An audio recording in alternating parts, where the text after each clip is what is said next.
बहुत बहुत स्वागत है सर। सर मैं आपके सम्मान में सर समय नहीं, फिर भी मैं 4 पंक्तियां पढ़ना चाहती हूँ। अध्यक्ष जी को ऐसे बुलाना उचित नहीं है। 4 पंक्तियां मैं सर के सम्मान में पढ़ती हूँ। जो प्रोफेसर अनूप जी की पंक्तियां हैं ये कि अदब से उठाना जरा उन दियों को, अदब से उठाना जरा उन दियों को, अमावस में जो तीरगी से लड़े हैं, झुके हैं फलों से लदे ये शजर जो, यकीनन ये हमसे बहुत ही बड़े हैं, यकीनन ये हमसे बहुत ही बड़े हैं। मैं बहुत ही आदर और सम्मान के साथ परम आदरणीय श्री नरेंद्र भूषण सर को आमंत्रित करती हूँ कि वो आए, राष्ट्र चिंतन पर संक्षिप्त पर चर्चा करें और अपना काव्य पाठ अवश्य करें। बहुत बहुत स्वागत है सर।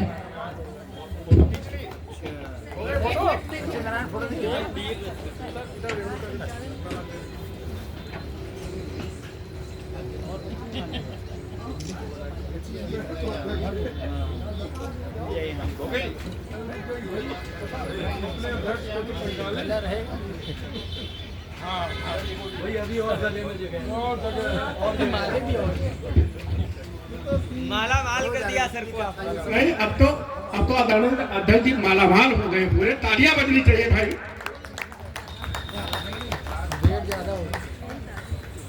आपकी हो गई माला पहने रहता हूं मैं, समय की कमी है।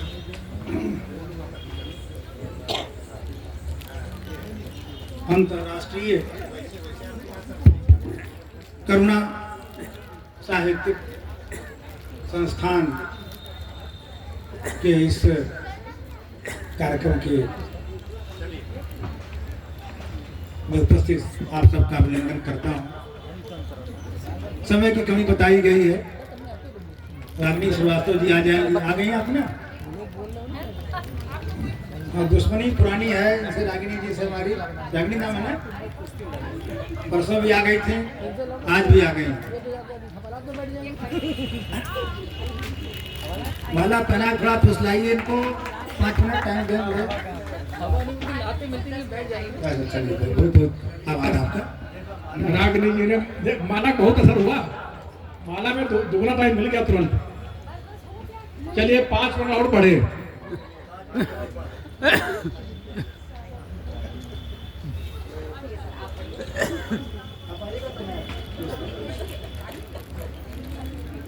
इस संस्था के संरक्षक देश के विख्यात उपन्यासकार आदरणीय महेंद्र विष्णु जी और मंचासीन अन्य साहित्य मनीषियों का मैं अभिनंदन करता हूँ। और समुपस्थित हमारे जो साहित्यकार हैं और श्रोतागण हैं, उनका भी नमन वंदन करता हूँ। आर्यवर्ती सरोज जी बहुत ही भावुक प्रकृति की शख्सियत है। एक बार वो कार पार करते हुए रुआसी हो गई। वो बेटी की विदाई का एक गीत था और वो तो हो गई, बाकी जितने कवि थे सबके आंखें भर आए। तो इस तरह की हमारी आर्यवर्ती सरोज जी हैं। इनकी 2 पुस्तकें आज लोकार्पित हुई हैं, उसके लिए बहुत बहुत बधाई देता हूँ। बहुआयामी व्यक्तित्व की वो धनी है। वो उपन्यास भी लिखती हैं, कहानी भी लिखती हैं, काव्य भी लिखती हैं और देखिए बाल गीत, बाल कहानियाँ भी लिखा उन्होंने। लेकिन जो सबसे बड़ी बात है सरोज आर्यवर्ती जी की और रवीना तिवारी जी की, छोड़ दें हमें भी, उनको बधाई दूंगा मैं। जो उसका संचालन था अद्भुत था। एक बार ऐसा हुआ कि मिल्खा सिंह जो धावक थे, उनका एक कोई सामान लेके कोई भाग गया, कोट कहते हैं, कोट लेके भाग गया। पता लगा कि जो है लेके भाग गया, दौड़ा लिया उन्होंने उसको और भागने लगा तेजी से वो जो चोर था और दौड़ा लिया। जब उसके पास पहुंच गए तो और उसके आगे बढ़ गए मिल्खा सिंह कि हमको हराओगे तुम दौड़ने में। तो वही हाल है जी का। इतना तेज संचालन किया कि समय से पहले समाप्त हो गया। वो तो बात शुरू हो गई, नहीं तो 15 मिनट पहले खत्म हो गया। इतना तेज उन्होंने, और इनका इनका सम्मान है, इनकी बातों को सबने रखा है, सबने रखा है, कम से कम काय पाठ किया है। तो मैं सरोज आर्यवर्ती जी की बात कर रहा था। बहुत भावुक होकर लिखती हैं। इनके अगर आप देखेंगे तो आज जो इनकी 2 पुस्तकें, इनका लोकार्पण हुआ, चंद्रयान और निश्चेतन सिलिका। सिलिका बालू वाला सिलिका हो गया मेरे समझ से, निश्चेतन उसको भी कुछ उन्होंने लिखने की कोशिश की है। समय ज़्यादा नहीं, इसलिए मैं ज़्यादा चर्चा नहीं करूँगा, बस 1-2-4 पंक्तियाँ पढ़ना चाहता हूँ निश्चेतन सिलिका से। स्वागत है सर। उन्होंने सभी लोग भावनाओं को भी है, राष्ट्रभक्ति भी है, प्रेम भी है, वियोग भी है, श्रृंगार भी है, सबको इन्होंने स्पर्श किया है अपने इस काव्य संग्रह में। देखिए देश के लिए कहती हैं वो, तेरी कविता में रची बसी में अक्षर अक्षर शब्द शब्द, पुरचेतन में, दर्पण में, चेहरे में, मिट्टी में, सुगंध में, ओस में, धूप में, उजालों में, अंधेरों में, भोर में, सांझ में, चलते चली गई हैं। अंत में कहती हैं, मेरे भारत तू मेरे रग रग में, धमनियों में, मेरे श्वास में, तू मेरे तन मन में, तू ही बस जीवन में, मेरे भारत मेरे भारत। तो ये भाव अंदर काम के जो है देश के लिए है। जैसा बताया गया कि अखिल भारतीय साहित्य परिषद की उत्तरी इकाई के अध्यक्ष हैं, कहाँ की पूर्वी इकाई के अध्यक्ष हैं, तो सनातन की मान्यता देने वाली है, राष्ट्रीय भावना से ओतप्रोत है। 1-4 पंक्तियाँ देखिए प्रेम पर लिखती हैं ये। सुनो प्रिय, मुझे तुम्हें मनाना नहीं आता, बेपनाह मोहब्बतें हैं तुमसे, किंतु जताना नहीं आता।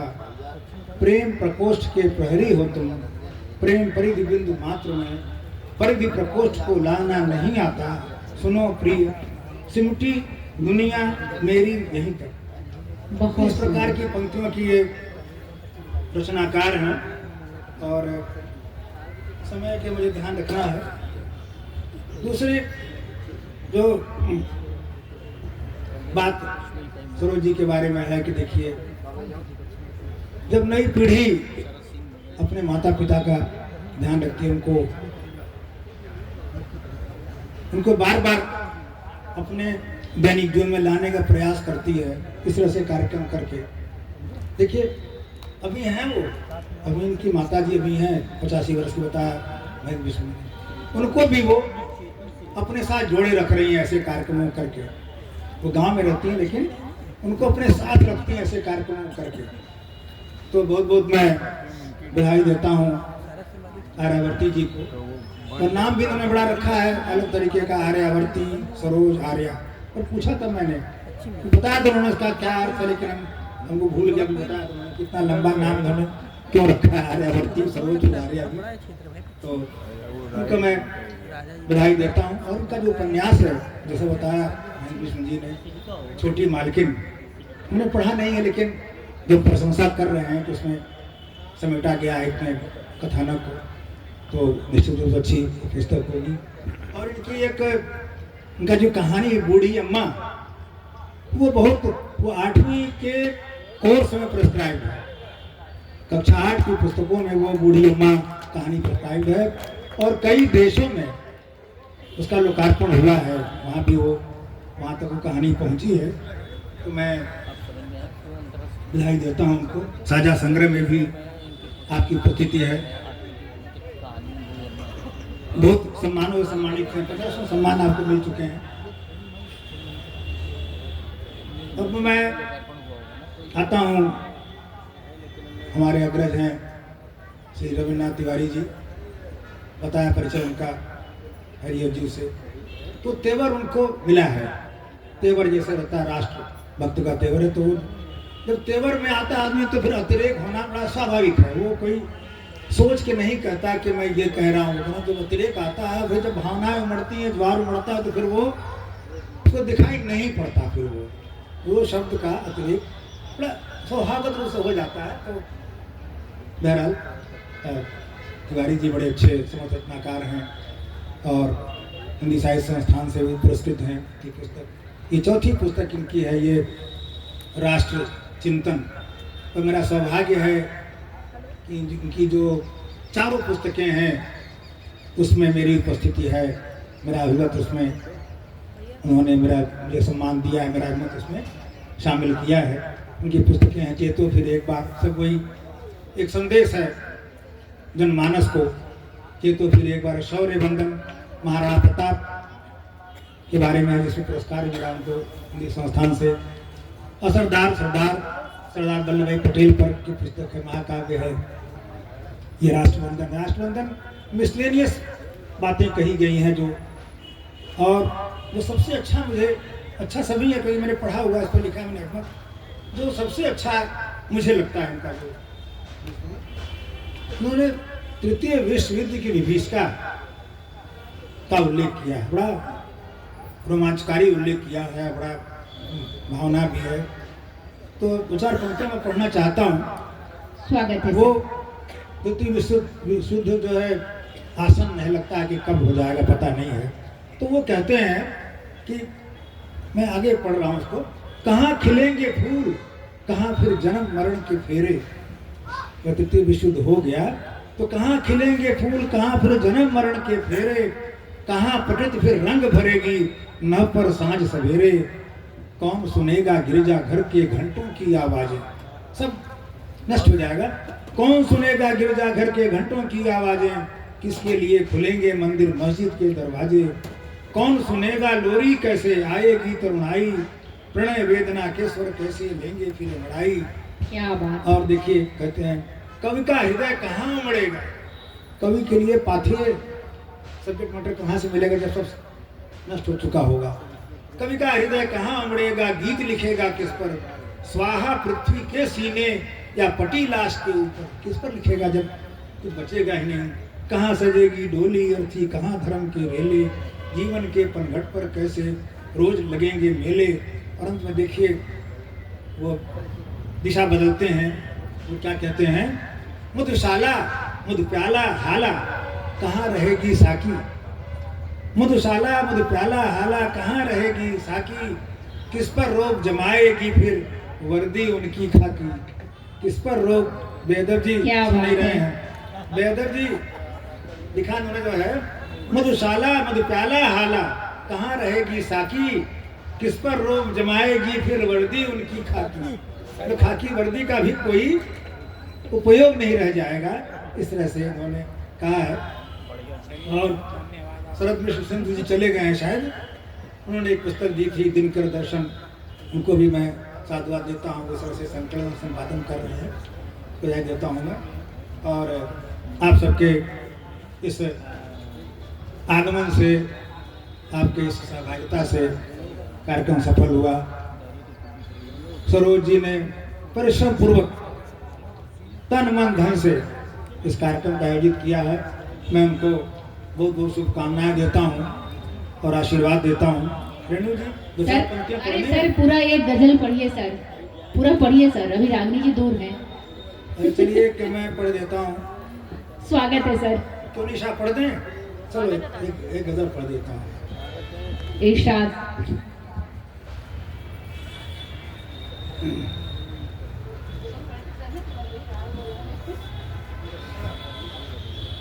देखिएगा। स्वागत है सर। मैंने की है उन्हें उसे भूल जाने की जिद, मैंने की है उसे भूल जाने की जिद, जिसने की है मुझे याद आने की जिद। क्या कहने जिसने सर। की है मुझे याद आने की जिद।